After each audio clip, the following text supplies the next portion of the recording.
Intervenciones de psicoterapia y terapia familiar para casos graves. Muy buenas tardes, bienvenidos. Vamos a comenzar con la presentación que hemos preparado con mucho gusto y con mucho cariño para todas y todos ustedes.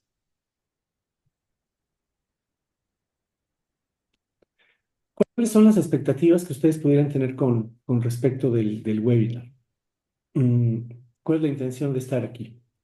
A lo mejor trabajan en una institución, que eso es súper, súper, súper común.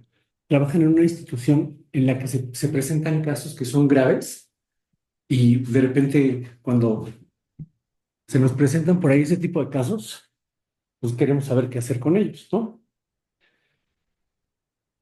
Tienen interés en la psicoterapia o en la terapia familiar, en la perspectiva que quizás nosotros tenemos, o quieren mejorar sus intervenciones. Al final, lo que queremos es herramientas prácticas para atender a familias, ¿no? Aquí se tiene un errorcillo en la diapositiva. Ok, nuestra experiencia con más de 4.500 psicólogos, ¿qué es lo que nos ha funcionado? Bueno, número uno, que el conocimiento que estamos aportando tenga validez científica. Número dos, que sea un conocimiento práctico y aplicable. Por ejemplo, si ustedes pueden leer este libro fantástico de Virginia Satir, que se llama Familias, eh, Terapia Familiar Paso a Paso. Y es una novela fantástica. Fantástica en el sentido de que, voy a cambiar la vista. En el sentido de que relata muy padre los casos, pero no tiene absolutamente nada de técnica. Y entonces pues, nosotros no queremos que eso suceda en ninguno de nuestros entrenamientos y en ninguno de nuestros webinars. Entonces tiene que ser práctico y aplicable. Es decir, que te digan qué hacer específicamente para tales o cuales situaciones. Y una relación buena entre los coordinadores y los alumnos, los participantes. Entonces queremos pedirles que ustedes se sientan cómodas, cómodos de poner sus preguntas en el chat. Si vienen a colación, nosotros las vamos a responder con mucho gusto. Y si a lo mejor tiene, digamos, el tema está fuera de la continuidad de la sesión, entonces la responderemos posteriormente. Entonces, para nosotros un buen curso debe tener estas tres cosas: que tenga validez científica, que el conocimiento sea práctico y aplicable y que tengamos buena relación con los alumnos y los coordinadores. Ok, chicas y chicos, los casos más graves. Quiero que vayan pensando en el caso más grave que han tenido o, si no han tenido casos graves, que se imaginen uno así como que les pudiera dar terror. ¿Sale? Esa sería nuestra perspectiva. Váyanse imaginando los casos. Un error común, muchachos y muchachos, es mirar los casos de manera personal. Es decir, si tú te sientas frente a una familia, ¿no? Y de repente el papá te dice que le quedan 6 meses de vida, eso te inunda. Mm, y dices, y si mi papá, ¿no? tuviera 6 meses de vida, ¿qué haría? Definitivamente, pues eso no funciona, ¿no? O la muerte de un niño, por ejemplo, también que es muy, muy duro para los papás. eh, si tienes hijos, pues luego dices, híjole, si mi hijo se muriera, entonces eso no tiene mucho sentido realmente. Entonces, mirar los casos de manera personal no nos sirve en absoluto, chicas y chicos. Ok. Y número dos, dar por hecho que sabemos cómo es que el usuario está viviendo la situación de gravedad. Son dos errores así graves. Déjenme platicarles del segundo. Alguna vez tuve una sesión con una chica. Así, yo trabajaba para la Secretaría de Salud y entonces de repente me llegó una paciente, ¿no? Que me mandaron las coordinadoras del módulo. Y me dijeron, atiende a esta chica que tenía más o menos como 22 años, porque su mamá acaba de morir, se cayó de un edificio así para abajo, ¿no? Y pues está muy grave, ¿no? Y bueno, o sea, de repente me la pasaron al consultorio y le voy a poner Eva, ¿no? Y entonces Eva me dijo, oye Jorge, ¿sabes qué? Yo sé que mi mamá se murió y se murió a lo mejor de una manera trágica, pero lo que ahorita me importa realmente, o sea, lo que realmente me importa es que no tengo dónde vivir. O sea, ya se canceló el contrato de renta y no tengo dónde vivir. Entonces eso es lo que me preocupa realmente. ¿Qué hacemos, por ejemplo? O sea, dar por hecho que la usuaria no está viendo la gravedad de la situación. Nosotros podríamos decir está en negación, no quiere ver la realidad, etcétera, etcétera. Si yo en ese momento le insisto a la usuaria en trabajar, por ejemplo, lo del duelo, por llamarle así, la usuaria pues obviamente me va a mandar a volar porque lo que quiere es realmente saber dónde vivir. Y yo lo que hice fue esto, le di como una ruta de trabajo social para que pudiera obtener ayuda para su vivienda. Y entonces 2 semanas después llegó conmigo al módulo, al mismo módulo, y me dijo, oye Jorge, ¿sabes qué? Ahora sí, quiero hablar de la muerte de mi mamá. Y entonces podemos trabajar de esa manera. Entonces, chicas y chicos, nunca den por hecho que saben cómo es que el usuario está viendo la situación de gravedad y mirar los casos de manera personal. En cualquier situación, y no nada más de gravedad, estas dos, digamos, formas de mirar los problemas hay que evitarlas a toda costa. ¿Cuáles son las preguntas iniciales, muchachas y muchachos, que tenemos que hacernos o tenemos que hacerle al usuario para trabajar con una situación grave? Váyanse imaginando lo más grave, el caso más grave que quieran, o si ya tuvieron un caso grave, también váyanse acordando. Las preguntas iniciales son, ¿quién es el cliente? Esto viene de la perspectiva del modelo terapéutico de la terapia centrada en el problema del Mental Research Institute. Ellos hacen una diferencia entre dos tipos de usuarios. Uno que es cliente, es decir, que sí tiene necesidad de cambio, y otro que es paciente, que a lo mejor presenta un síntoma, pero no le interesa resolver el problema. Nosotros lo que queremos, muchachos y muchachos, es trabajar con personas que nos necesiten más a nosotros que nosotros de las personas. Entonces siempre trabajamos con un cliente. Si aquí, por ejemplo, ¿no? Vamos a dejar los casos graves de lado. Si aquí, por ejemplo, me llama Maritere y me dice, ¿sabes qué? Quiero una cita para mi hija adolescente de 17 años. ¿Quién es el cliente? Pues Maritere, ¿no? Ella es la que quiere realmente la sesión. ¿Quién quiere el cambio? Ella. Si yo me pongo a trabajar con el paciente, pues no sé si voy a lograr mucho. Y a lo mejor sí logro cosas con la terapia, pero no sé si voy a cumplir las expectativas del cliente. Entonces, siempre trabajamos a los adolescentes con sus familias. Muy bien, nunca solitos, ¿no? Aquí la regla, muchachas, es que el solicitante de la terapia siempre tenga una participación activa en el proceso terapéutico. Muy bien. Número dos, ¿cuál es el problema? Es otra pregunta que también está inspirada en el modelo de la terapia centrada en el problema del Mental Research Institute. Y entonces, por ejemplo, ustedes pueden decir, ¿sabes qué? Vamos a atender en una unidad de violencia, ¿no? Vamos a atender a una chica que sufrió de una violación tumultuaria, se abusaron 8 personas de ella. Y entonces, pues, primero hay que preguntarse si esta chica quiere el tratamiento. O sea, no hay que dar por hecho de que todos los problemas graves necesitan psicoterapia. Y número dos, cómo la chica está viendo el problema. Entonces ahí sí, sufrió una violación tumultuaria, pero nosotros le preguntamos a ella cuál es el problema actualmente. O sea, como que no damos por hecho la situación grave. Claro, porque la respuesta de la chava puede ser que el problema para ella en la actualidad es cómo esto ha afectado la relación con su pareja actual. Y un error muy grande sería que nosotros quisiéramos que la chava hablara de esa violación y que quisiéramos que ese fuera el problema y reparar esa situación cuando ella lo que quiere, por ejemplo, es algo con su pareja. Probablemente vendría mejor la terapia de pareja en este caso. Siempre nos interesa saber cómo están los usuarios pensando ese problema, cómo se lo han construido y dejar de lado cómo nos lo construiríamos nosotras, porque pues el usuario es el que va a tomar esa decisión. Trabajamos con esa realidad. Por supuesto que sí. Siempre trabajamos con la realidad de los usuarios.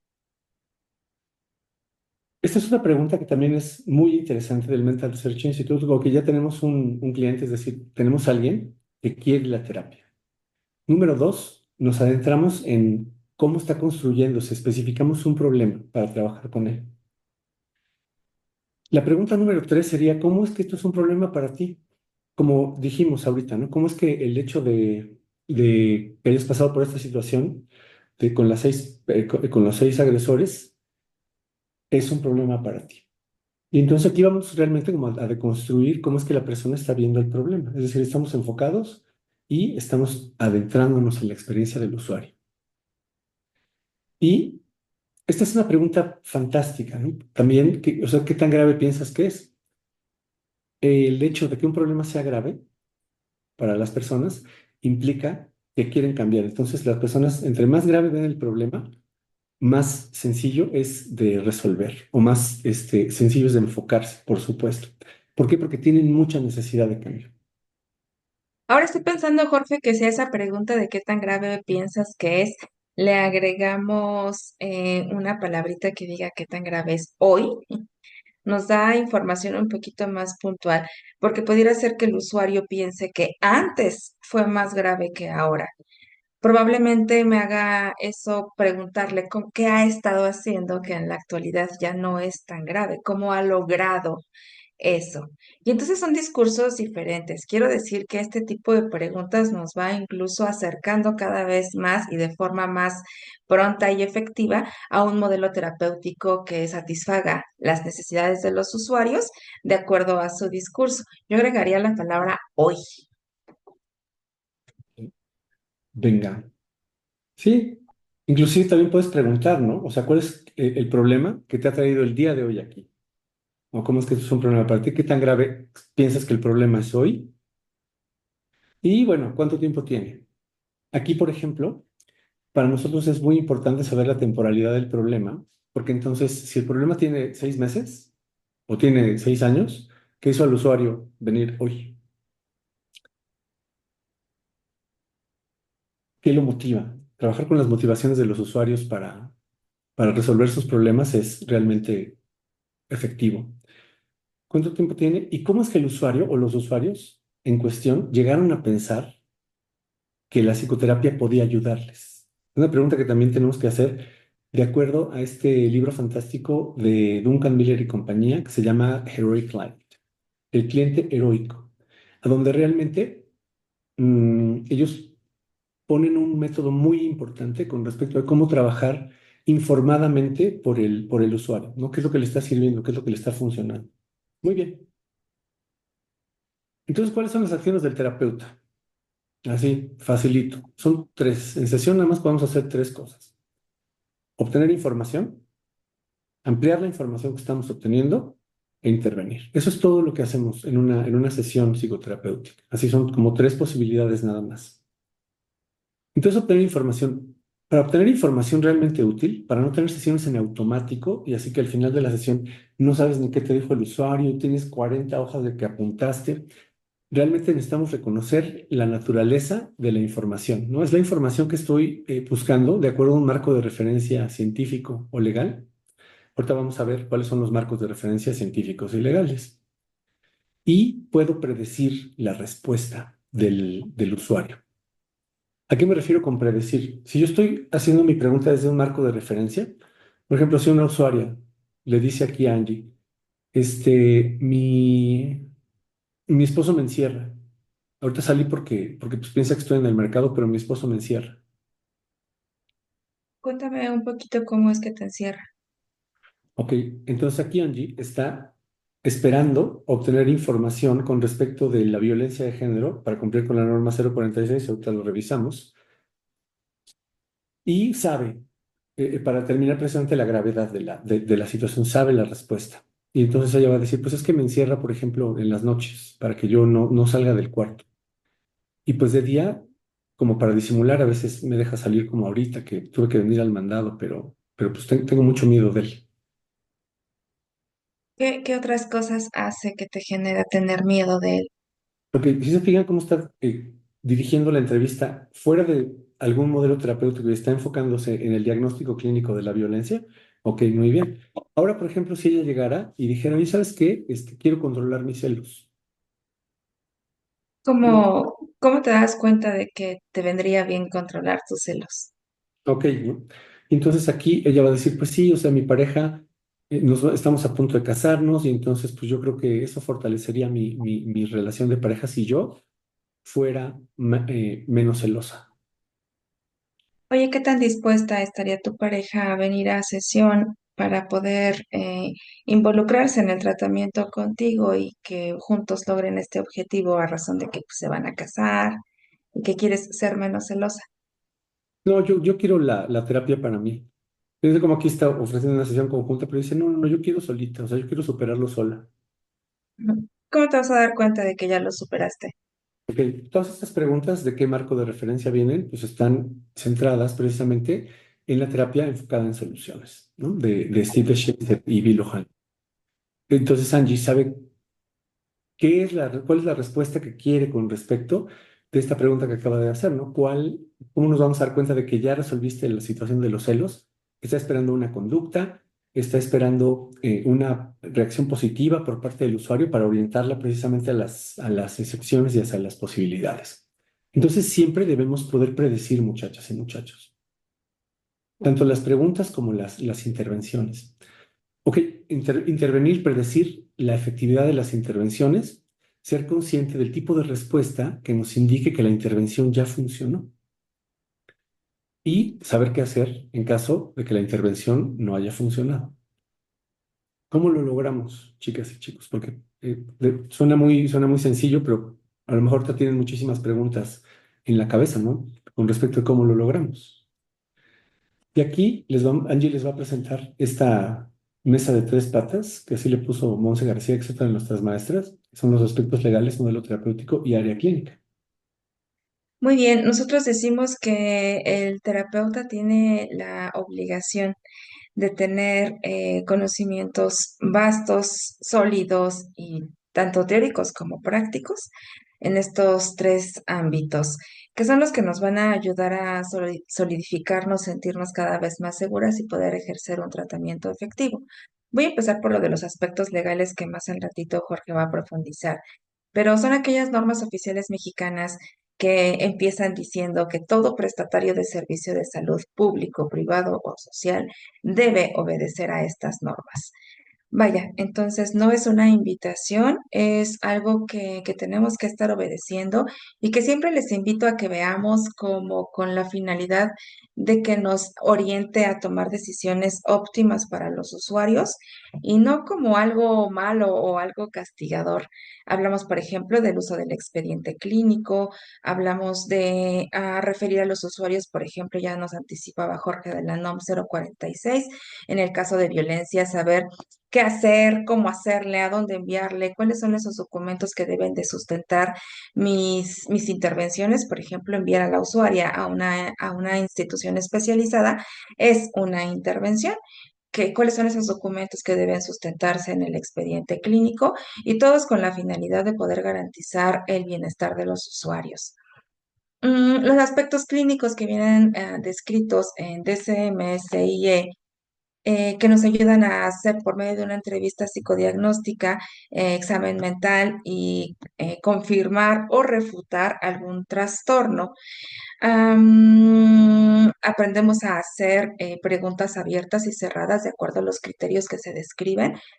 Con la finalidad también de garantizar que no estamos en presencia de una situación clínica quizás orgánica, que va a estar estorbando no solo en los objetivos de los usuarios y en el procedimiento terapéutico, sino también en alcanzar sus objetivos.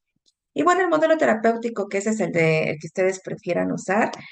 Nosotros, por ejemplo, acá en la terapia familiar vemos 5 modelos terapéuticos, todos desde la perspectiva sistémica. Sin embargo, estos los consideramos como la cúspide. Es decir, para poder acceder a un modelo terapéutico tenemos que conocer primeramente los aspectos legales, la área clínica, poder tener sustentos, documentos, por ejemplo, empezamos con un aviso de funcionamiento para poder obrar, operar desde lo legal. Y digamos que el modelo terapéutico es lo que más uso durante la sesión en tiempo. Sin embargo, para acceder a él tengo que estar bien sustentada con esta mesa de 4 patas, como diría mi querida Tres, Monse.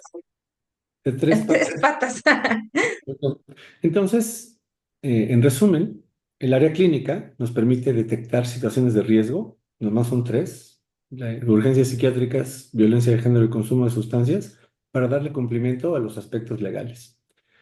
Y bueno, una vez que descartamos esta situación del área clínica, y aquí es donde están los casos de muchísimo más gravedad, ¿no? Pero se resuelven quizás de la manera más fácil. Hoy se van a dar cuenta de que los casos más graves se resuelven de la manera más sencilla. Y el modelo terapéutico, que es como dice Angie, el que ustedes prefieren. Aquí, por ejemplo, esto es muy importante. De acuerdo al Observatorio Nacional de Salud Mental y Adicciones, el 90% de las situaciones que tienen que ver con salud, perdón, el 90% de las situaciones que tienen que ver con salud mental no son graves. El otro 10 son situaciones de riesgo que ponen la vida del usuario en juego. Y entonces, por lo tanto, el 90% de sus casos los van a poder resolver pues, con un modelo terapéutico y el otro 10 se resuelve con el área clínica y las disposiciones legales. Esta estadística nos hace mucho sentido, porque, por ejemplo, nosotros tenemos cerca de 1.700 expedientes y tenemos 170 hojas de referencia, ¿no? que requirieron de un servicio, ya sea por consumo de sustancias, por violencia de género o por urgencias psiquiátricas. Entonces, uno de cada 10 pacientes va a presentar una situación grave. Ok, ¿cómo vamos a ver perdón, vamos a revisar este modelo de terapia familiar estructural, que es un modelo muy sencillo que nos permite construirnos precisamente una realidad con respecto a lo que está viviendo la familia? ¿Qué dice Salvador Minuchin con respecto a los síntomas? Dice, los síntomas se generan a partir de una estructura. Explicaciones acerca de qué causa el síntoma, cuál es esta estructura. Bueno, pues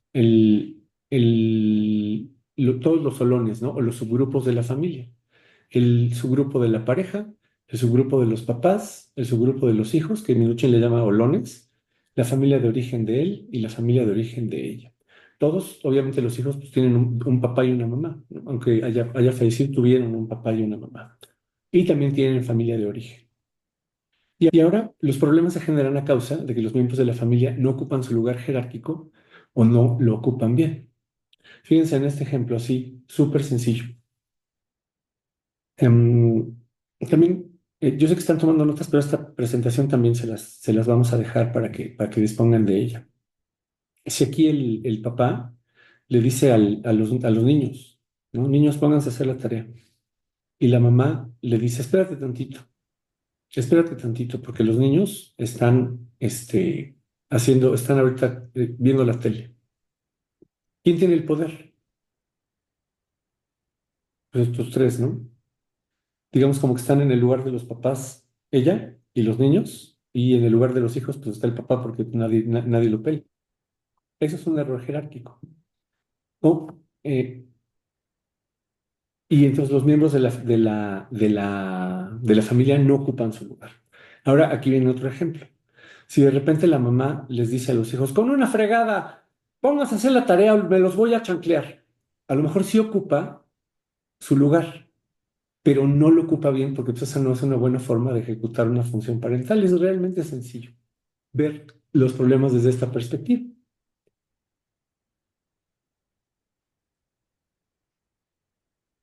¿Cuáles son? Esto es algo que nos ha funcionado y por eso creo que lo seguimos presentando en los webinars porque nos sigue funcionando. Son la terapia estructural que ve, pues ve los vínculos jerárquicos, quién tiene el poder y en qué olón o en qué subsistema está cada miembro de la familia y si está en el que le corresponde.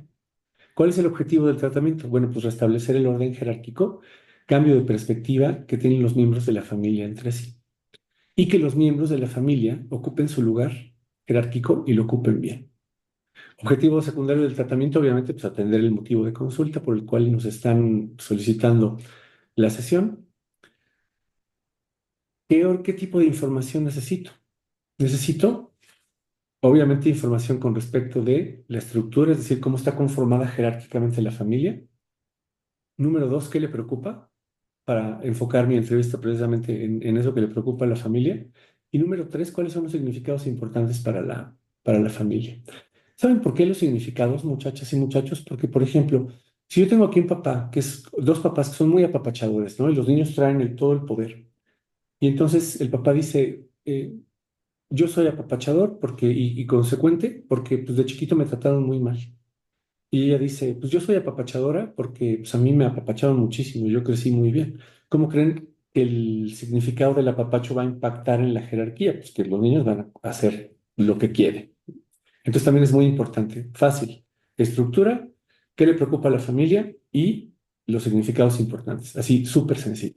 Nosotros muchachos y muchachos creemos que entre más sencilla es la forma de construirnos el problema, más sencilla es la forma de resolverlo. Entre más compleja, pues obviamente más compleja la forma de resolverlo, ¿verdad? Entonces, el libro trae 30 técnicas, 30 subtécnicas más o menos. Es imposible que una persona tenga 30 técnicas aquí en la cabeza, pero sí puede tener tres, que son precisamente las 30, pues caben en esos tres ítems, que son precisamente la, las preguntas circulares y lineales. Preguntas circulares, por ejemplo, la más choteada de todas es el cómo escuchas, ¿no? ¿Cómo escuchas que tu esposa dice que los niños no se portan bien? Aquí yo estoy esperando, voy a predecir la respuesta. ¿Qué es lo que espero? Que el papá me diga, no, pues sí, o sea, sí se portan mal y no sabemos qué hacer. Ahora, eso es una respuesta buena porque ahí veo unión en los papás. Pero si el papá me dijera, no, lo que pasa es que sí, o sea, sí se portan un poquito mal, pero son niños. Y aparte, pues mi esposa los trata como en la cárcel, ¿no? ¿Qué es lo que está haciendo el papá? Está descalificando a la mamá. Estoy prediciendo el tipo de respuesta. Ya desde el principio de la sesión, con una preguntita, ya sé más o menos qué hacer. Ok. Escenificaciones, ordenar a los miembros de la familia que conversan entre sí. Fácil. A ver, platiquen de sus hijos. Quiero ver cómo lo hacen. No quiero ver cómo estructuralmente están fallando. Y la tercera, que es la iluminación, que es la evidenciación de la pauta jerárquica incorrecta. Entonces, yo les voy a decir aquí, ¿no? Les voy a decir, yo veo que cuando ella habla, tú la descalificas. Y yo veo que cuando ella se siente descalificada, pues se pone más fúrica. Y ese es un ciclo. A ver, hablen de sus hijos sin que tú la descalifiques y sin que tú te pongas fúrica. Es una intervención, ¿no? Entonces son tres formas nada más. Preguntas circulares, que son de rastreo, escenificaciones que pueden ser de rastreo o intervención, y la evidenciación de las pautas jerárquicas que no están funcionando bien. Muy sencillo, realmente. Yo no sé, por ejemplo, déjenme decirles aquí, yo no sé, por ejemplo, de dónde, o sea, de dónde los psicólogos, porque eso es bien cierto, o sea, de dónde los psicólogos pensamos que la psicoterapia o la terapia familiar son así complejísimas, ¿no? Que deben ser complejas. Claro que no. ¿De dónde lo sacamos? ¿De dónde sacamos que la psicoterapia es un proceso largo, ¿no? O que los clientes son resistentes? Todas esas ideas, pues, siento que son ideas heredadas de la universidad, pero que no tienen algún fundamento realmente científico, ¿no? O sea, como que es una construcción social de la psicoterapia que francamente, muchachos y muchachos, no nos sirve. Muy Y que bien. nosotros pensamos que no le hace nada bien a los sistemas esto. Nosotros preferimos pensar en los sistemas familiares como personas con la suficiente capacidad de reflexionar acerca de los cambios que quieren, con la suficiente convicción, voy a decirlo así, con el suficiente amor que se miran uno al otro para generar los cambios valiosos a hacer cosas diferentes y dejar de repetir las cosas que no funcionan. Y que eso pasa aquí en presencia de nosotras, porque nosotros, como decía Jorge, a partir de una escenificación, damos esa orden para que hagan algo diferente. Aquí lo felicitamos igual porque nos gusta también iluminar las cosas que sí funcionan, felicitar a la familia de esa cosa que están haciendo bien y mandarles a repetir eso, estar en la sesión insistiendo en que lo vuelvan a hacer y que lo vuelvan a hacer, pidiendo siempre esa pauta y que pues probablemente no requieran más que una sesión, como que muy, muy separada de esa idea de que los usuarios necesitan la terapia siempre o por años y que es tardada y que es cansada. He escuchado decir que la psicoterapia duele y no necesariamente. La psicoterapia puede ser muy resolutiva y esta es la idea que traemos para ustedes el día de hoy. Ok. Sí, el hacernos las cosas fáciles, sencillas, ¿no? Porque creo que el día de hoy, realmente lo que el mundo está requiriendo es una terapia breve, ¿no? La gente quiere resultados rápido, sobre todo por la velocidad con la que se maneja la información. Y bueno, entonces, esa es la perspectiva de Salvador Minucci. Y van a decir, a ver, pónganos un caso grave, ¿no? Váyanle pensando, ¿eh? En el caso que quieren poner, que quieren que hablemos del, ¿no? Mencionado, y vamos a ver si cabe dentro de todo esto. Este es uno de los casos, muchachas y muchachos, más como de más impacto que yo he tenido la oportunidad de ver, o sea, impactante visualmente. Aquí tengo a un papá que le voy a poner Fernando. Aquí tengo a una hija que le voy a poner Luisa, que tiene 10 años. Y voy a ponerle a esta, y es la abuela Mima, ¿no? Ellos viven juntos. Imagínense esta escena. O sea, cuando ustedes ven a la familia llegar, ven, bueno, primero a la abuela, que fue la que solicitó la consulta, pero pueden observar también que el señor tiene el rostro desfigurado, o sea, como que se está recuperando de unas quemaduras muy recientes. Y la niña también, o sea, puedes ver que tiene como quemaduras en los bracitos. Y de repente, muchachos, imagínense esa escena. Ya se van a sentar en tu consultorio. Si tú de repente empiezas a pensar de manera personal, así de, híjole, ¿qué le habrá pasado? Y no le dolerá. Olvídalo. O sea, ya se fue para abajo el proceso terapéutico. O si de repente tú dices, híjole, este cuate viene a hablar de que se quemó, ¿no? O sea, si yo me quemara, yo quisiera hablar de eso. No es así. Necesitamos un modelo terapéutico o una dimensión clínica para cumplir con las dimensiones legales. Fíjense qué bonito está este caso, ¿eh? Lo vamos a hacer así rapidísimo con las tres técnicas que les acabamos de mencionar. Pues aquí Angie les va a preguntar, le va a preguntar a la familia, ¿no? Cuéntenme qué les hizo venir el día de hoy. Que se parece a la preguntita de ¿cuál es el problema? Y aquí la solicitante es la abuela. Entonces mi mamá va a decir, mire, yo estoy muy enojada con Fernando porque, bueno, él vivía en Estados Unidos, se trajo dinero y entonces puso un puesto de carnitas. Y un coche se fue encima del puesto de carnitas y les cayó todo el aceite caliente a mi hijo y a mi nieta. Entonces, pues yo no estoy de acuerdo con eso. Aparte, estoy muy enojado con él porque pues, su esposa que vive en Estados Unidos, y la esposa no está, pero la tengo en mente, la tengo en el familiograma. Los muñequitos representan el familiograma. Y entonces, este, su esposa es una cualquiera, su ex esposa. No sé si está casado todavía con ella o no, pero es una cualquiera. Yo estoy muy preocupado ¿Cómo por escuchas, Fernando, esto que menciona? Es la mamá, ¿verdad? Pima. Ajá. Esto que menciona tu mamá acerca de que está enojada contigo por aquella situación que sucedió con el puesto de carnitas y la forma que tiene de hablar acerca de tu esposa. Ok, ahí hay una pregunta circular, ¿no? No, y eso no nada. ¿Cuál es la respuesta que estamos esperando? Predecir la respuesta de la información de acuerdo a este marco de referencia de la estructura. ¿Qué respuesta estamos esperando? Pues estamos esperando que el papá diga que no está de acuerdo, que quiere él tener el poder sobre la hija, porque ¿quién es el papá, no? Él.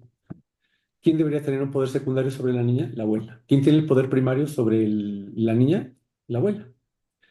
Y entonces, aquí el señor le va a contestar a Angie y le va a decir, yo, o sea, realmente le agradezco mucho a mi mamá porque nos acogió aquí, pero siempre me está diciendo qué es lo que tengo que hacer, cómo tratar a mi hija Luisa, y pues eso no me ayuda. Aparte, pues yo siento que a la niña, pues tampoco le viene bien, porque luego no sabe a quién hacerle caso. Ujú. Oye, Fernando, tengo una duda. ¿Cuántos años tienes? Sí, tiene 30. Y Tienes Luisa, 30 años. ajá, y Y, la prima tiene 60 y Luisa tiene 10. ajá. Oye, escuché, Fernando, que tú detectas que tu mamá constantemente te está diciendo qué hacer, pero tú tienes 30 años y te escuché decir que eso a ti no te ayuda porque pareciera ser que tu hija no sabe a quién hacerle caso. A ver, quiero que en este momento voltees y hables con tu mamá y le digas que no te ayuda, que siempre te esté queriendo decir qué hacer y que no viene bien porque confunde a tu hija. Díselo. Que es lo que está haciendo una escenificación interventiva. Ya se dio cuenta de que aquí la que trae el poder es la abuela y que necesitamos regresárselo al papá y posteriormente hacer que el papá le ejerza el poder sobre la niña. Y aquí tenemos a la mamá todavía. Entonces le va a decir, oye mamá, a lo mejor esto hay que repetirlo muchas veces, pero por cuestiones de tiempo lo voy a hacer, lo vamos a hacer así rápido. Pero a lo mejor hay que repetirlo muchas veces, porque la familia está acostumbrada a algo, está acostumbrada a una forma de comportarse. Y entonces, pues sí les cuesta trabajo en ocasiones el hecho de generar una escena nueva que les permita realmente tener interacciones diferentes y resolver el síntoma. Quiero aportar algo ahí, Jorge, porque ahorita voy terminando de una supervisión con una terapeuta y me decía ella que precisamente ella en su intención de generar cambios, así como lo vamos a hacer ahorita, eh, genera una escenificación, es decir, un cambio en la forma en la que se relaciona el sistema, pero el sistema, como bien dice Jorge, vuelve a hacer lo mismo porque pues tenemos esa tendencia, las personas, de repetir las cosas que ya sabemos hacer, ¿no? Y le digo a la terapeuta, le digo, oye, ¿por qué aquí no detuviste? Que hay que detener eso y llevar otra vez, ilumínales que eso no les está funcionando, que es más de lo mismo y que requieren hacer algo diferente. Y me dijo ella, es que sabes yo qué pensé allí, yo pensé que la familia tenía resistencia, estaba presentando resistencia, porque yo ya les había dicho lo que tenían que hacer y no lo hicieron. Esto, chicas, es algo que nosotros pensamos de manera muy diferente desde la perspectiva sistémica, como que esa idea de la resistencia, no lo sé, porque por algo vino, el sistema quiere algo, es muy probable que el sistema sí quiera cambios. Más bien, se requiere de una terapeuta con bastante energía para siempre que volvamos a encontrar ese error en las pautas, siempre volverlo a interrumpir, siempre volverles a hacer saber al sistema que eso no funciona y siempre tener la suficiente energía para volver a generar esos cambios. Como que ahí lo que hizo la terapeuta fue rendirse y Rendirse. entonces el sistema gana y eso no les lleva a cambios. Aquí hay un concepto muy importante de Salvador Minucci que se llama economía de esfuerzo. Entonces, pues la familia va a economizar el esfuerzo, va a intentar hacer lo que hace habitualmente, pero eso no sirve.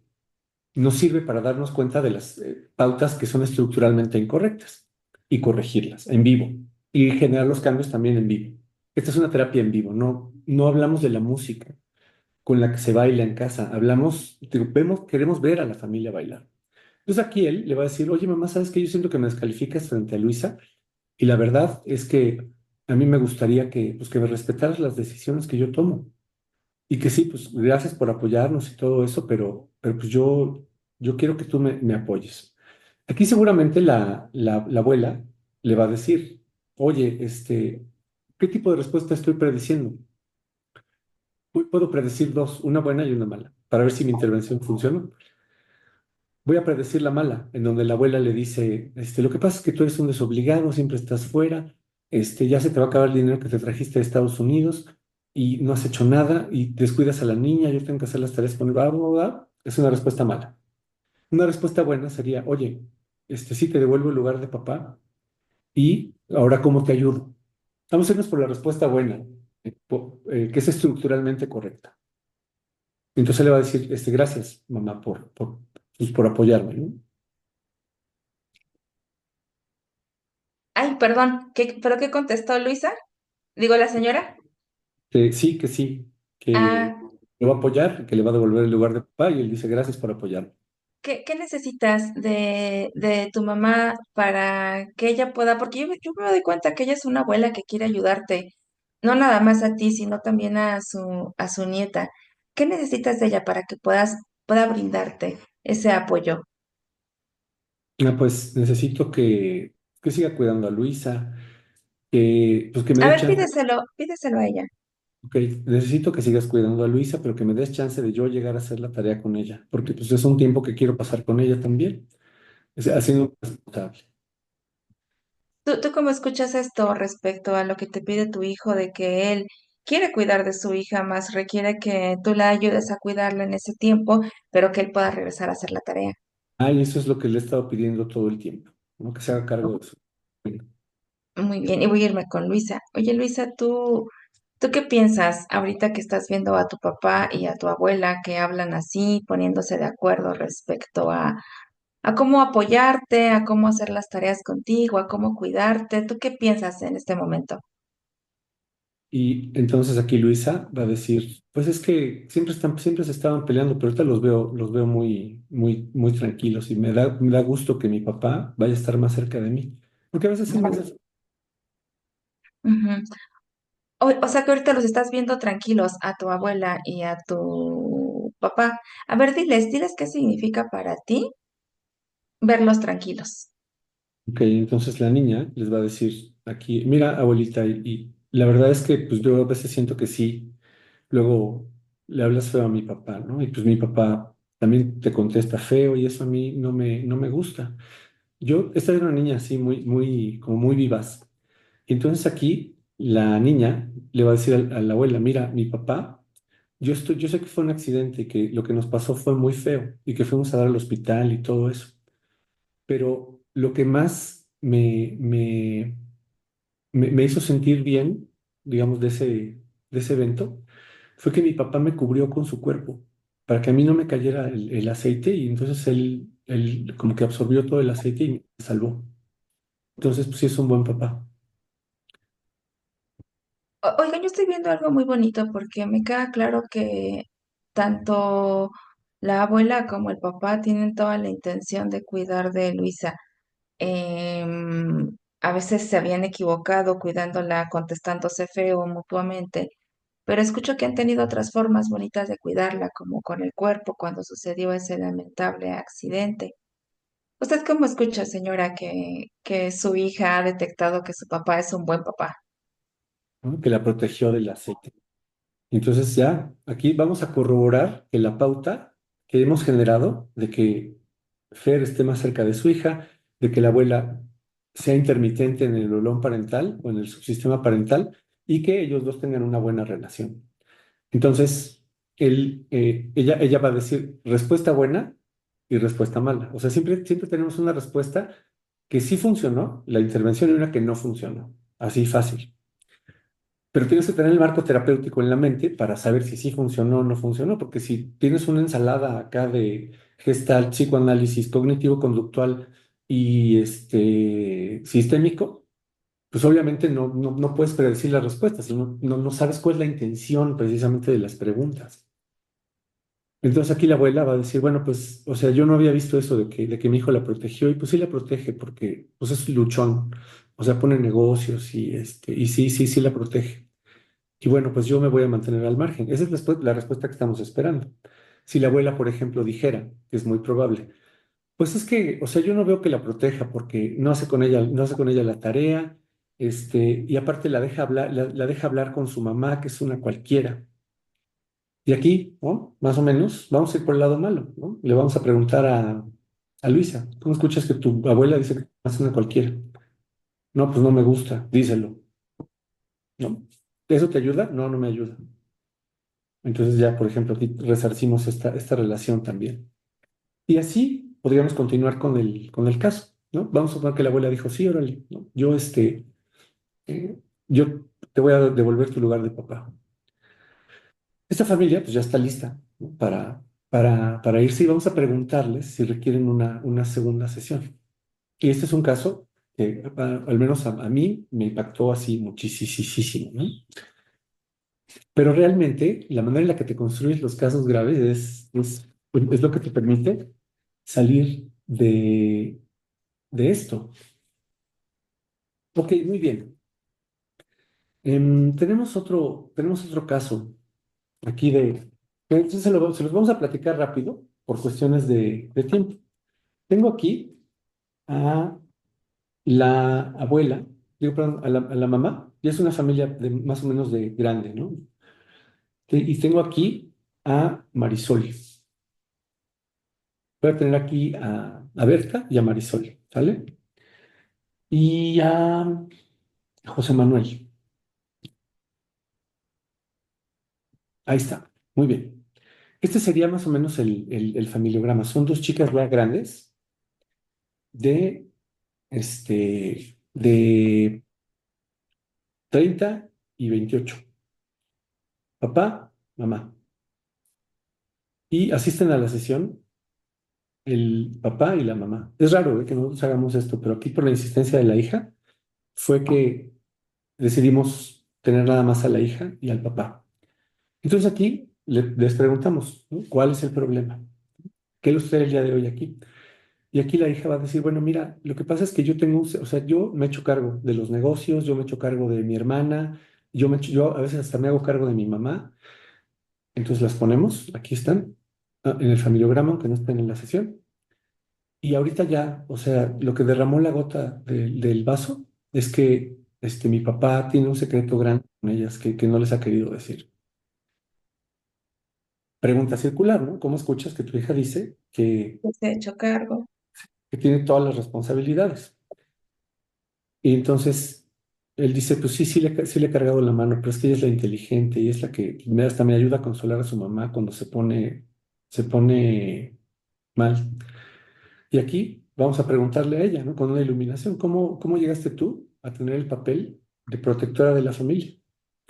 Pues no sé, ¿no? ¿Y te gusta este papel? No, pues díselo a tu papá. ¿No te gusta el papel de protectora de la familia?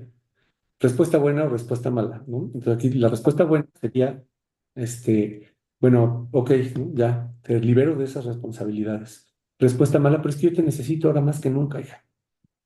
Vamos a suponer que si la respuesta estructuralmente correcta es, ok, muy bien, ya, por todo gracias por todo lo que hiciste por mí y yo te libero de eso, ¿no? Ya, yo me voy a hacer cargo porque entonces voltea con el terapeuta y le dice, me queda poco tiempo, tengo un cáncer de pulmón y entonces el cáncer ya se diseminó y pues voy a fallecer en 6 meses.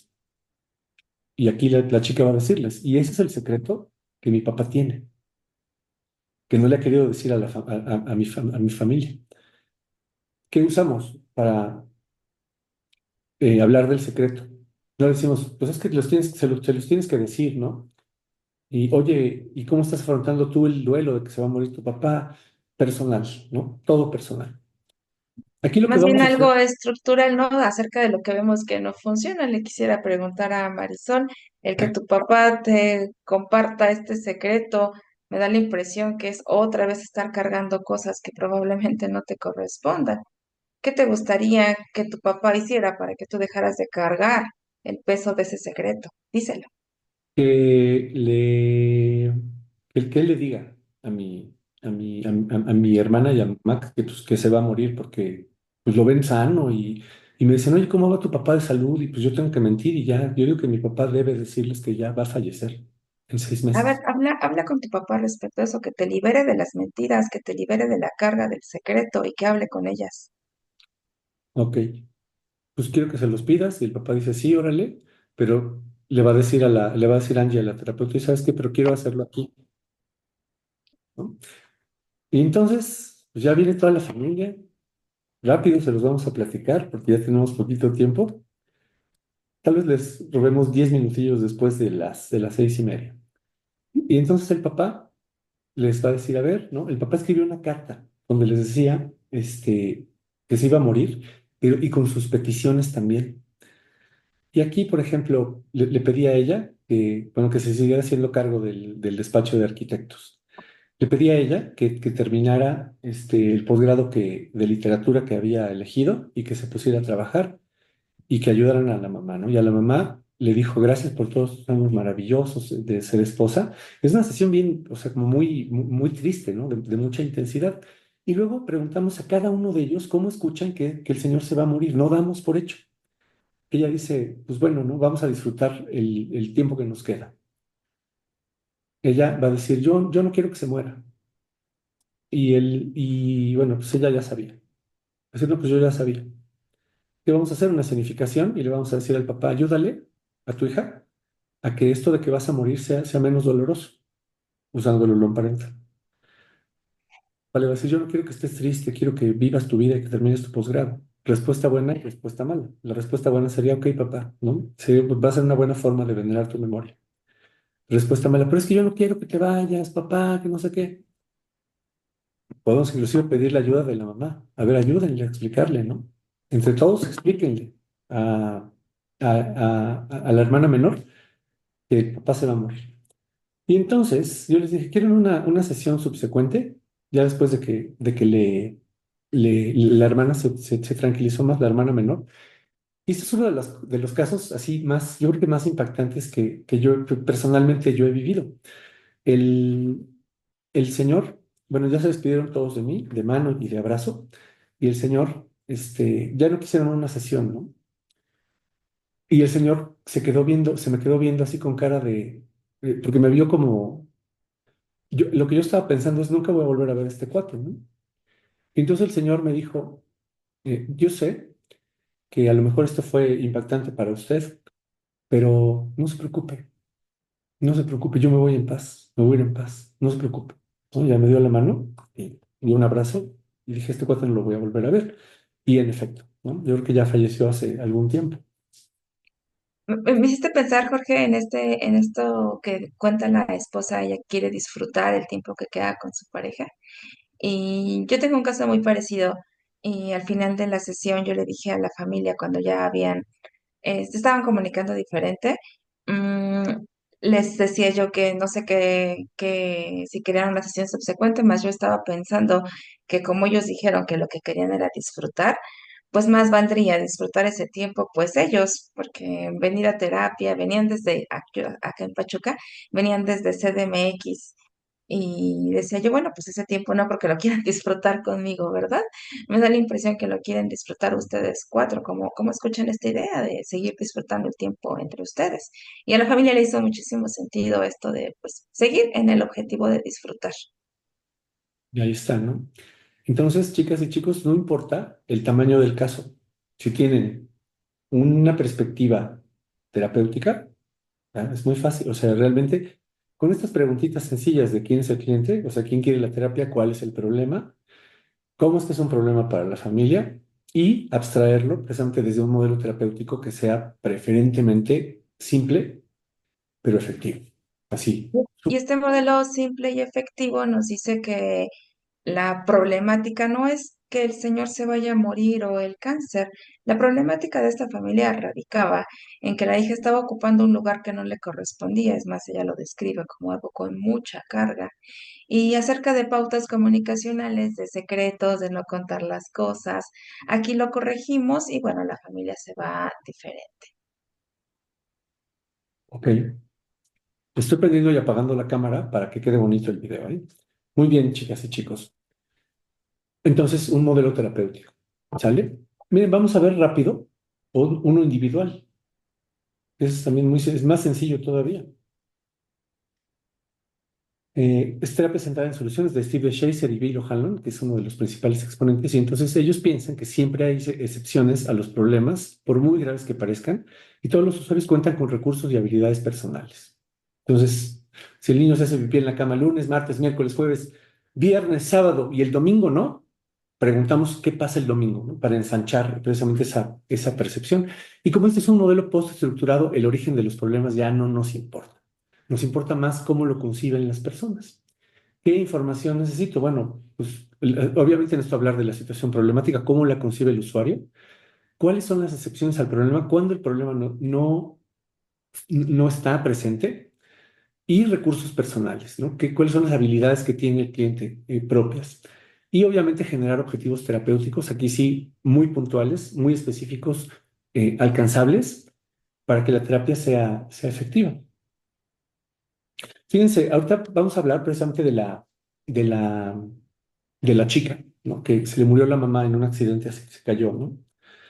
Entonces, ella va a venir con Angie y le va a decir, va a regresar, ¿no? Después de 2 semanas de que ya encontró dónde vivir y le va a decir, "Ah, oye, Angie, pues ya regresé, ¿no? Cuéntame en qué puedo servirte. ¿Cuál es el problema? Efectivo. Y esta chica ahora sí regresó por cuenta propia. sí es un cliente, sí tiene necesidad de cambio. Entonces ella le va a decir a Angie, bueno, fíjate que he estado pues, teniendo muchos sueños con, o sea, con cómo tuve que ir a reconocer a mi mamá, con lo del velorio, y no siento que esa sea una forma bonita de recordarla. Como que siento que estoy echando a perder el recuerdo. Ujú. Oye, estoy pensando que entonces a ti te gustaría encontrar una forma bonita de recordar a tu mamá. ¿Es así? Ajá. Fíjense cómo de todo lo negativo, lo que pescó Angie fue el recuerdo bonito. ¿Por qué? Porque es la información que le sirve para que este modelo terapéutico funcione. Trabajar con las excepciones al problema es muy sencillo también. Entonces ella va a decir, sí, yo quiero tener un recuerdo bonito y y pues como salir del duelo. Aquí la palabra Háblame, duelo lo trajo la chica.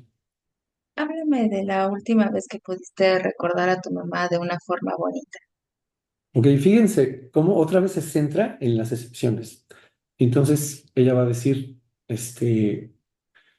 pues cuando cocino sus recetas, siento que está ahí cocinando conmigo y me va muy bien.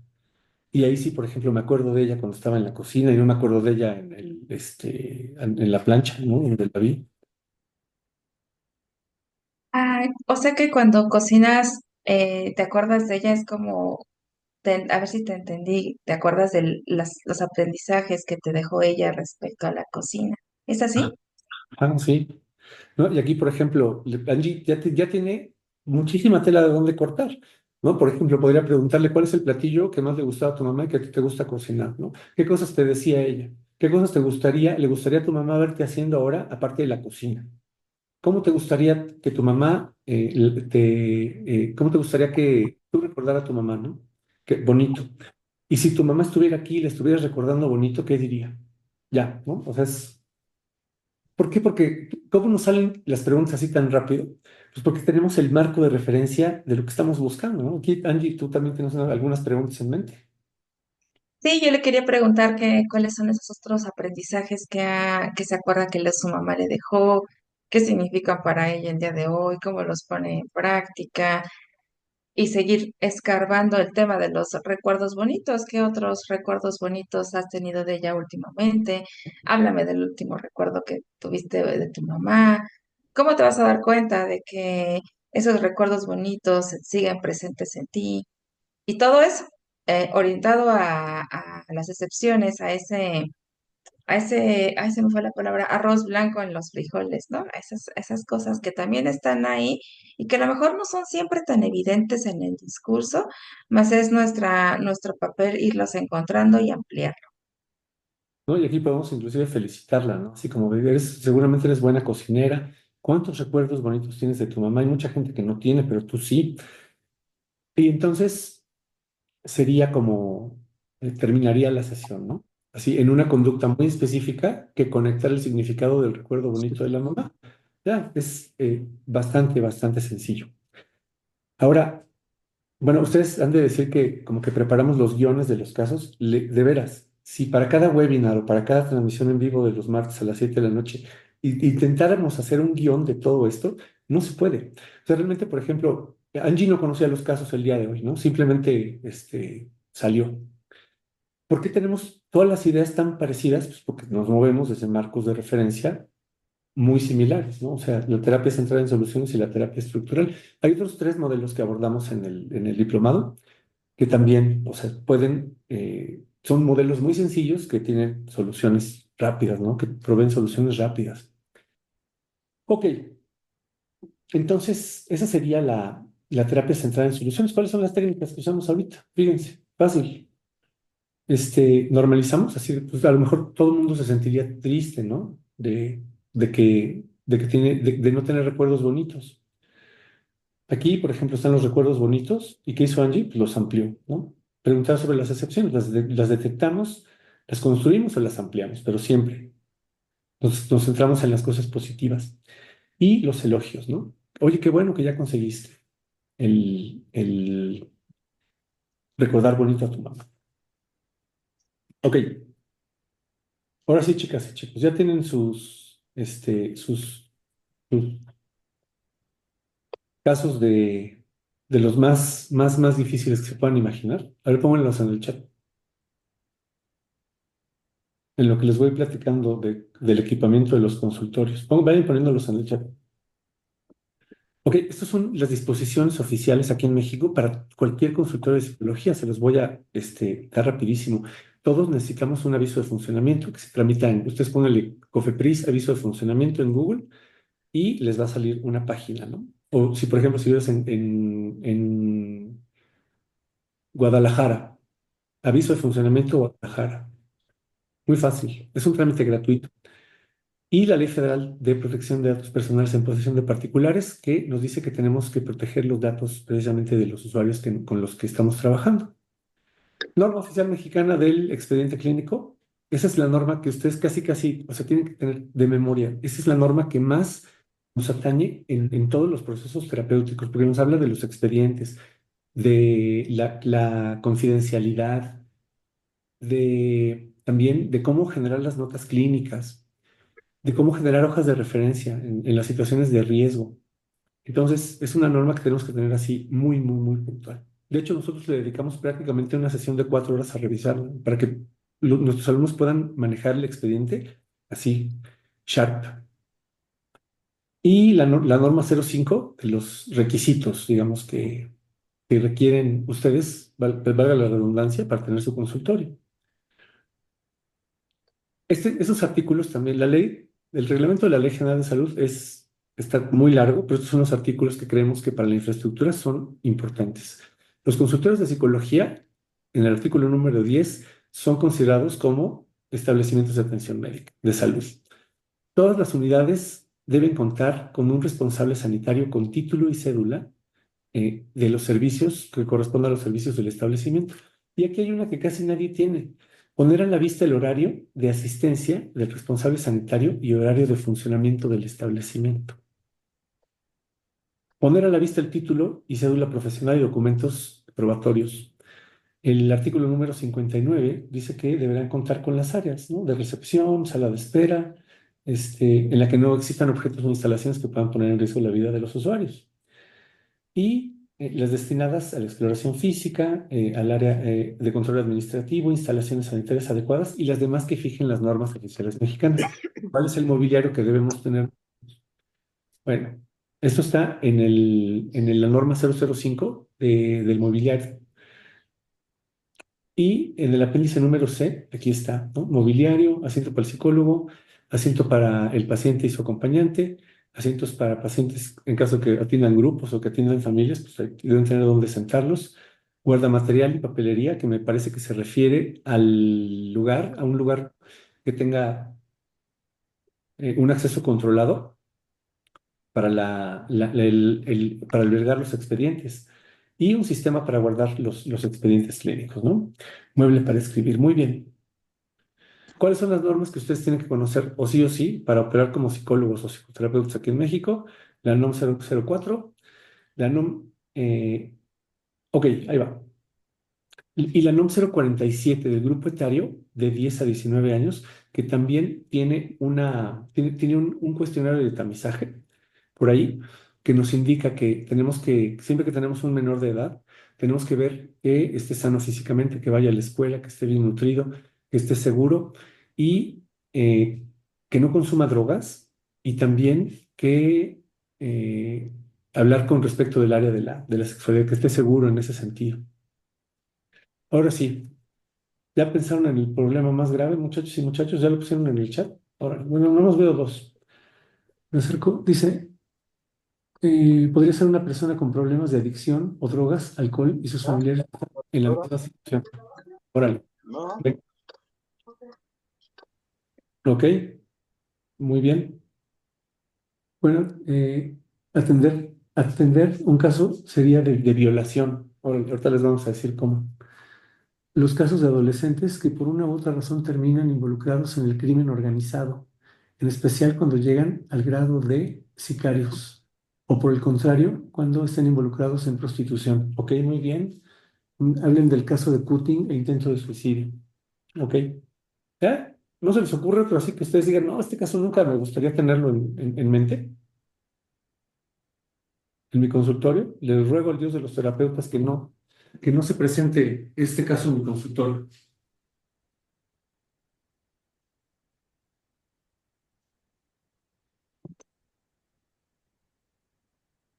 Así, le ruego al Dios de los terapeutas que no se presente este caso en mi consultorio. Ok, es chance, muchachos. Ahora sí que póngannos a prueba.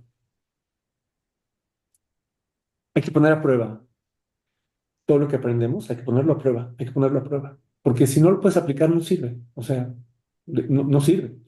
Hoy tenemos una frase que la decimos a lo mejor de tono de broma, pero tiene muchísima razón, que dice, de qué te sirve aprender el Kama Sutra de memoria si te vas a morir virgen?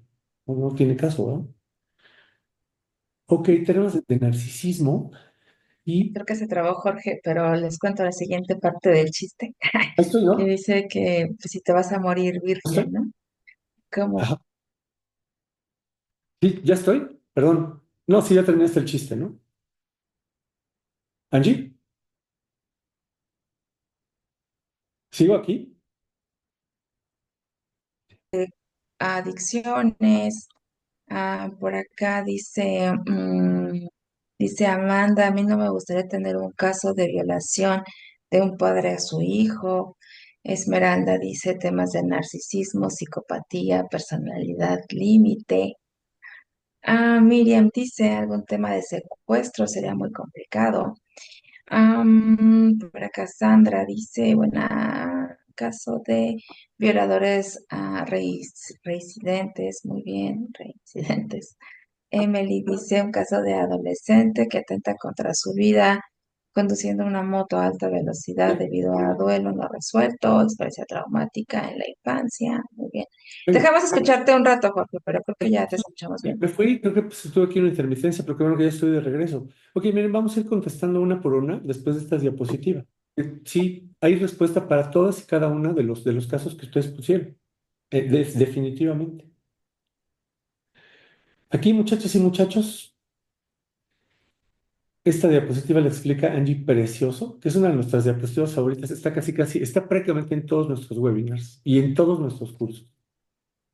Muy bien, hablemos entonces de que a partir de que, después de que hemos llenado todos los documentos para la apertura del expediente clínico, inicia la sesión, le preguntamos al sistema o al usuario cuál es el problema que les hizo venir a psicoterapia y a partir de esos discursos voy coqueteando, le voy a decir así, a un modelo terapéutico, de acuerdo a lo que estoy viendo. Por ejemplo, si tenemos un sistema enfrente, nos viene muy bien estar pensando en la terapia estructural familiar. Sin embargo, hay algún discurso, algún diálogo disruptivo que para la oreja del terapeuta y que no podemos pasar por alto. Voy a hablarles del momento adecuado para cada intervención. Si ahorita, por ejemplo, voy a usar este ejemplo que leí ahorita de sus discursos, tengo la impresión, es que mi esposo abusa sexualmente de mi hijo. Eso es algo que yo no puedo dejar de lado o que puedo abordar, que yo diga voy a abordar en las sesiones subsecuentes. Ahorita lo escuché, entonces voy a llamarle a ese un discurso disruptivo que me obliga a tomar otro camino, dejando más o menos de lado el modelo terapéutico y me dedico a evaluar por medio de preguntas abiertas y cerradas el riesgo que estoy escuchando. Llámese urgencias psiquiátricas, como algunos pusieron por acá el tema del cutting, que es pues autolesiones, consumo de sustancias, que algunos de ustedes hablaban de adicciones, violencia de género, por ejemplo, ustedes dijeron los casos de violación. Entonces, a partir de ese momento, me dispongo a evaluar la situación de riesgo porque tengo entonces muy probablemente que enviar a una institución especializada, incluso si fuese necesario, porque los usuarios no tienen la capacidad de cuidar de ellos, voy a romper confidencialidad, llamar al contacto de emergencia, hacerlo responsable del bienestar del usuario, llenar unos documentos que corresponden, que aparecen en las normas mexicanas y que corresponden al expediente clínico para al final de de la sesión cerrar con esa referencia. Debo de indicarle a mi usuario a dónde van a ir, Por ejemplo, hay instancias públicas. Ya tenemos nombres de las instancias, teléfono, dirección, y todo eso es parte de la capacidad que el terapeuta debe de tener para cerrar la sesión y decirle muy puntualmente a los usuarios a dónde ir, cómo acudir a a atender estas situaciones porque son de riesgo y es primordial atenderlas. Digamos que el modelo queda un poquito de lado. Ok, entonces, cuando se trata, por ejemplo, de cualquiera de estas situaciones, urgencias psiquiátricas, consumo de sustancias, violencia de género, hay que hacer una hoja de referencia. Ustedes van a decir, oye, ¿de dónde sacan eso? Bueno, pues de la NOM 025 de psiquiatría, de la NOM 028 de adicciones y de la NOM 046 de violencia de género, que son disposiciones de Secretaría de Salud para trabajar con este tipo de patologías. No nos estamos inventando esto. Ahora, la habilidad, por ejemplo, vamos a ir revisando. Dicen, ¿por qué el caso del narcisismo? Fíjense cómo es muy difícil que un psicópata les pida una sesión. ¿Para qué? O sea, eso no tiene necesidad de cambio. Em, Temas de suicidio. Es una urgencia psiquiátrica. ¿Qué es lo que tenemos que hacer con las urgencias? Nuestras tres urgencias. Hacer una valoración, por ejemplo, del examen mental. En el caso de violencia, evaluar el riesgo. En el caso de adicciones, evaluar el riesgo del consumo y referir a un adictólogo. Y en el caso de psiquiatría, de urgencias psiquiátricas, hacer una evaluación también del examen mental y referir a un psiquiatra, por norma, definitivamente. Entonces, por ejemplo, dicen aquí un caso de un adolescente que tendrá en contra de su vida conduciendo una moto. Ok, aquí habría que hacer un examen mental al adolescente para ver si no es una situación orgánica. El caso de un adolescente con problemas de ideación suicida, hay que romper confidencialidad con los papás y que lo lleven rapidísimo a un psiquiatra. Violación de un padre a un hijo. Ahora les va, ¿eh? Esto es como un pilón de la sesión, porque no estaba preparado, pero ahí va, ¿eh? Yo tengo aquí a mamá, a papá, este es un caso real, y a la niña, ¿vale? Ahí le voy a poner Juan, María, y a ella le voy a poner Fernanda. Entonces, en la sesión, ellos vienen al motivo de consulta porque la niña no duerme, porque la niña se hace pipí, porque ha tenido tocamientos en la escuela, y entonces ya la niña de 6 años de repente revela que los papás, revela que el abuelo la ha tocado, ¿no? O sea, que la toca con frecuencia en las noches. Ya que todo el mundo se durmió, se mete a su cama y la toca. Entonces, ahí es como, ¿no? La cubeta de agua fría para el terapeuta. ¿Cómo lo atendemos? Ok, estructuralmente, aquí, ¿qué hacemos? ¿Qué tenemos que hacer?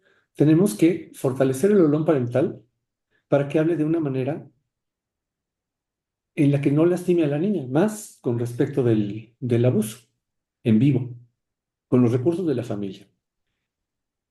Y ahí nos acaba la cosa. Aquí, por ejemplo, si es una menor de edad, hay que generar una hoja de referencia hacia, hacia la Procuraduría de Justicia para el Menor. Así, facilito. Y hay que generar una notificación al Ministerio Público de este suceso, porque es un delito. Así fácil. ¿En qué otras ocasiones notificamos al Ministerio Público? Pues cuando la víctima de la violencia no es capaz físicamente o sí físicamente de ir. No estamos hablando de un menor de edad. Entonces, pues se resuelve muy sencillo. O sea, los casos de abuso sexual infantil hay que referir a una mesa de niños y adolescentes de la Procuraduría de la Defensa del Menor. Eso está en la ley de los derechos de los niños y las niñas, que también es muy importante tener ahí en cuenta.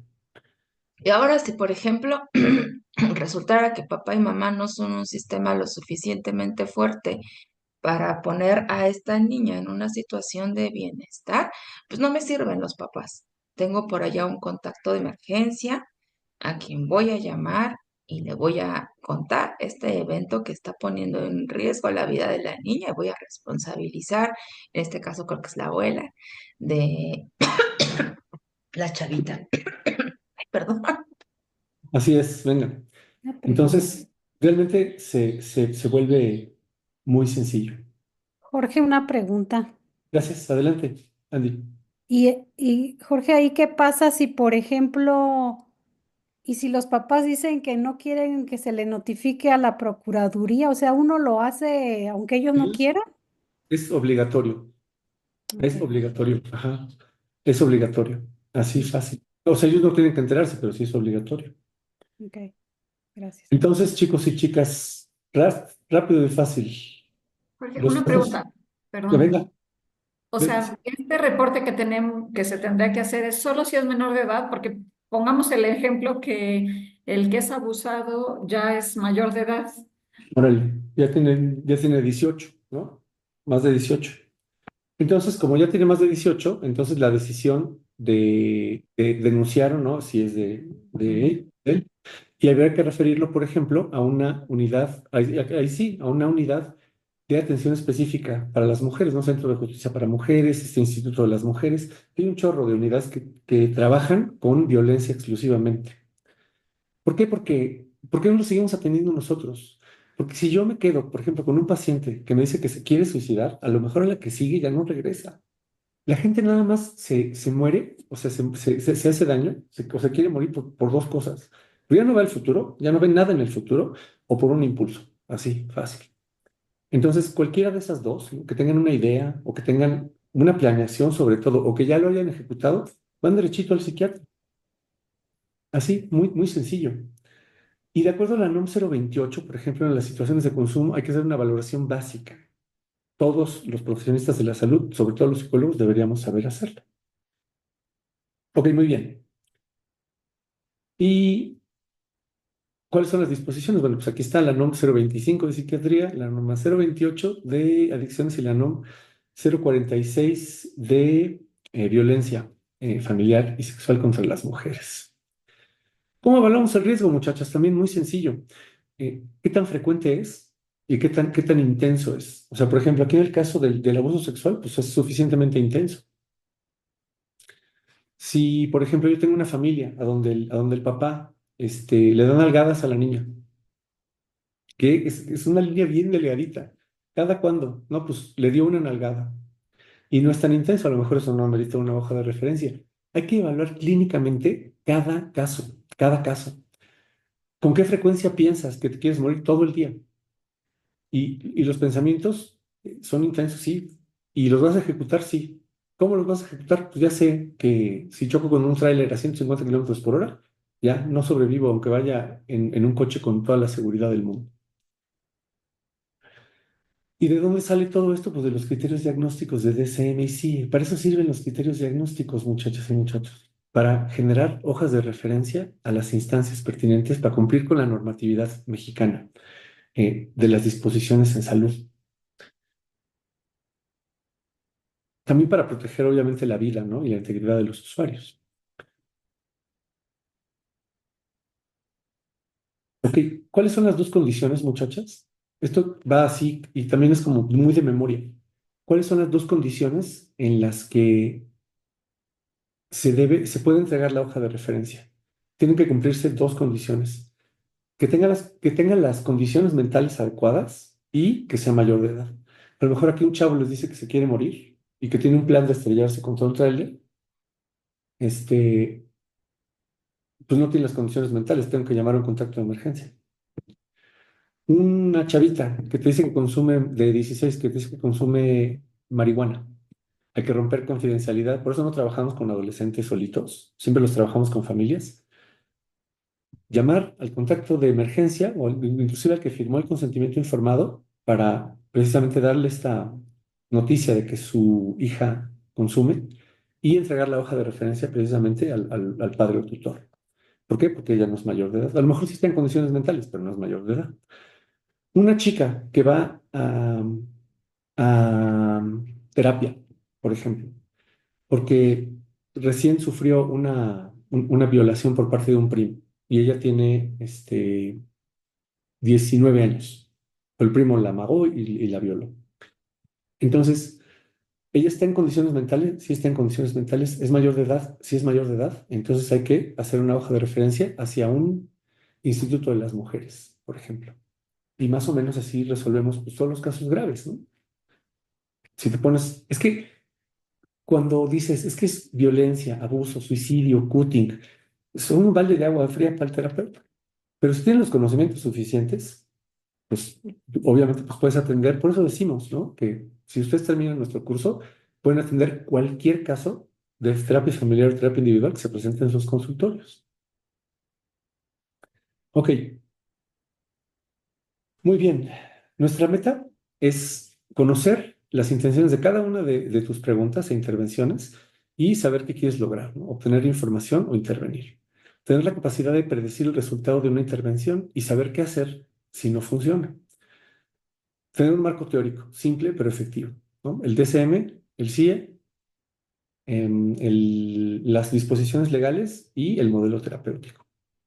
Para poder hacer una autosupervisión, ¿saben qué, muchachos? Yo les quiero platicar que, por ejemplo, nuestras alumnas nos dicen, nos llaman, ¿no? Nos dicen, oye, quiero dame una asesoría. Sí, órale, va.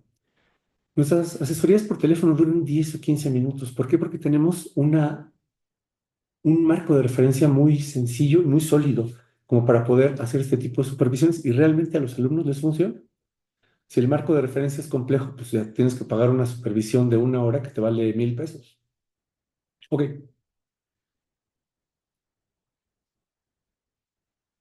Y este es un cuadrito, ¿no? que nos gusta mucho, que presentamos también en todos los webinars, que decimos que hay que tener conciencia terapéutica, es decir, saber desde dónde estoy organizando la información de los usuarios.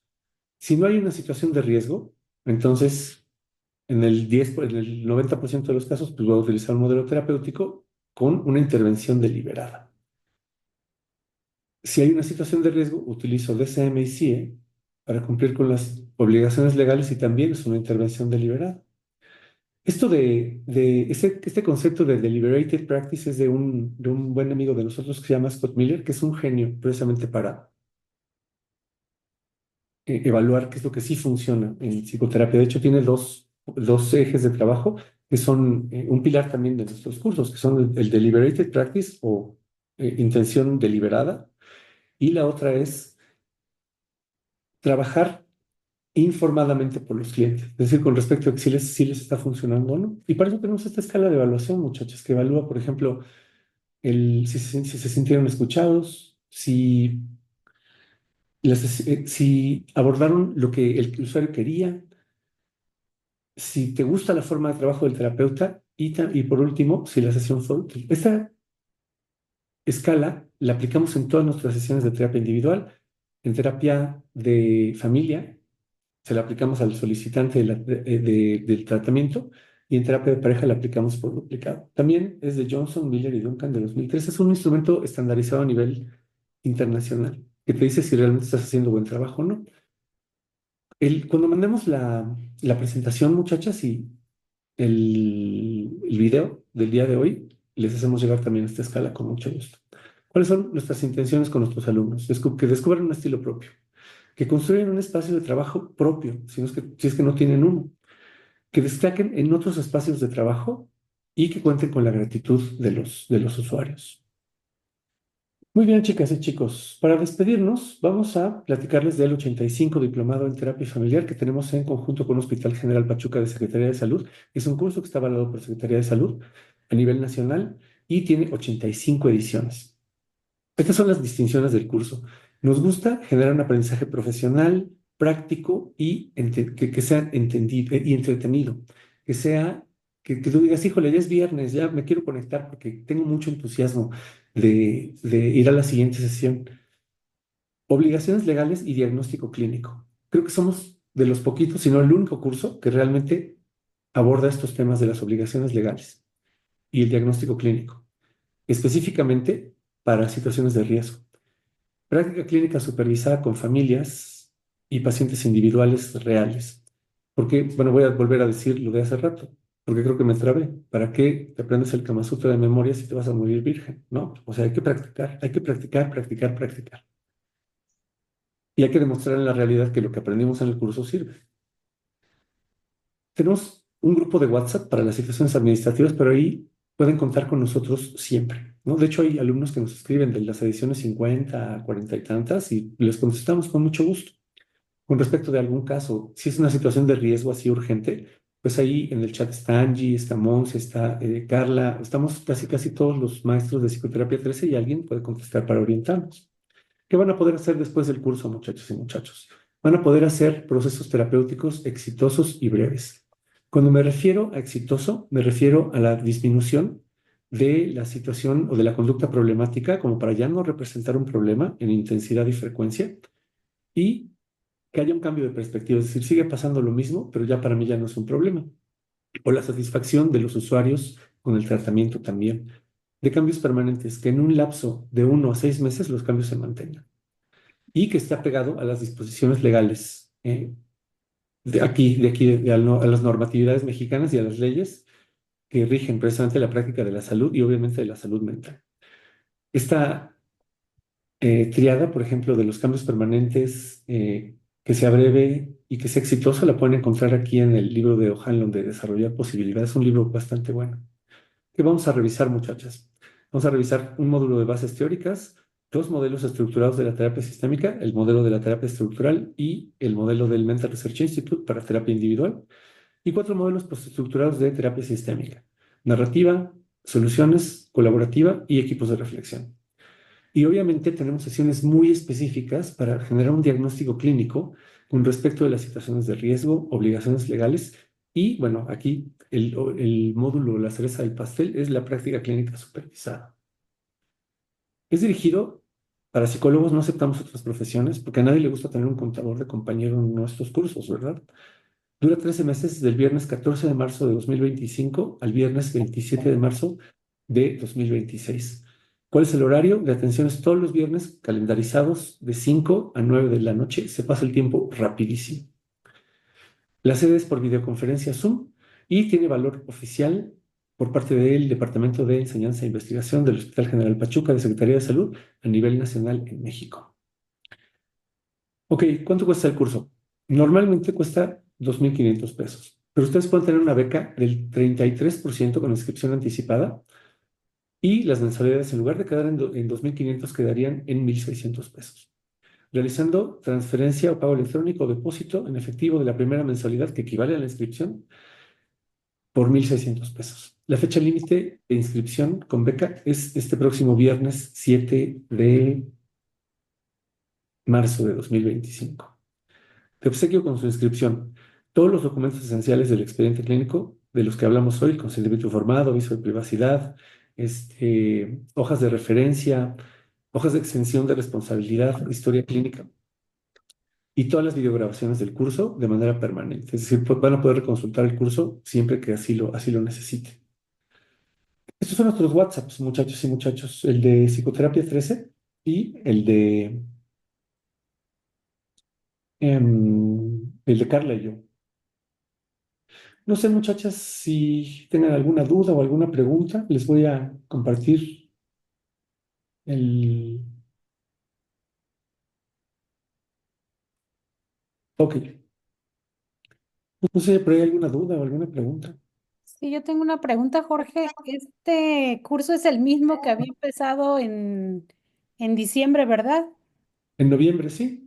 Ah, Llevamos, es que yo llevamos- me inscribí ahí, pero me tuve que salir porque me rebasó. Entonces estoy intentando otra vez a ver si ahora sí aterrizo y lo hago. sí, bueno, sí. No, siempre tienen la posibilidad de hablar con los docentes, ¿eh? Se me hace muy extraño que te haya sentido así, pero bienvenida Sí. de nuevo, ¿no? Pues sí, voy a hacer otra vez el intento. Es un curso sencillo, ¿eh? O sea, es un curso que debe ser sencillo. Es que ¿Cuánto? lo que me rebasó un poquito fue, digo, y la verdad es que me estuve involucrando con las clases que estaban grabadas, pude ver, de verdad es que me fascinó. Yo digo, sí, sí lo quiero, pero me rebasó como mucho las lecturas, no tenía tiempo, me empecé a sentir como Órale. agobiada. Ya, o sea, como que no le podías dedicar tiempo al curso. Aparte, este es un Eso. curso súper fácil de acreditar, ¿eh? Mandar una hoja de reflexión cada sesión, asistir y ver unos pacientes en práctica clínica que los evalúen con 8, 9 o 10 con la escala que les acabamos de mostrar. Hacer un documento de reporte del caso de 3 cuartillas, ya, tienen su constancia, facilísimo. ¿Cuándo empieza? El viernes 14 de marzo, muchachos y muchachos. No sé si hay por ahí alguna otra pregunta que ustedes tengan con respecto del webinar, del curso, que podamos dejar así en claro hoy. Ya había unas preguntas. ¿Cuánto tiempo dura el curso? Dura 13 meses, que es el tiempo que nosotros necesitamos para entregar un entrenamiento realmente integral, completo. No hay sesiones de relleno, ni una solita. Todas las sesiones funcionan. Ok, chicas y chicos. Bueno, pues si no hay más preguntas, gracias por el favor de su atención. Espero que se la hayan pasado bien, que hayan aprendido mucho y que eh, nos veamos pronto. Sí, vamos a tener videograbación, se las mandamos en una página web con mucho gusto, con la escala de evaluación, con la presentación del día de hoy y con la información del 84 diplomado en terapia familiar. Ya lo hemos replicado 82 veces, entonces ya nuestra experiencia sentimos que es amplia, pero también lo tomamos con humildad, ¿no? Porque cada grupo es muy, muy particular. Angie, para despedirnos, gracias. Muchas gracias por acompañarnos. Espero verles en marzo por acá. Y si no, en el grupo de WhatsApp, ahí estamos para ustedes a sus órdenes. Un gusto que nos hayan acompañado este ratito. Gracias, Angie. Que pasen muy bonita tarde y nos vemos en el curso. Hasta pronto. Gracias. Muchas gracias, igualmente. Gracias, gracias. Muchas gracias, hasta luego. Gracias. Venga.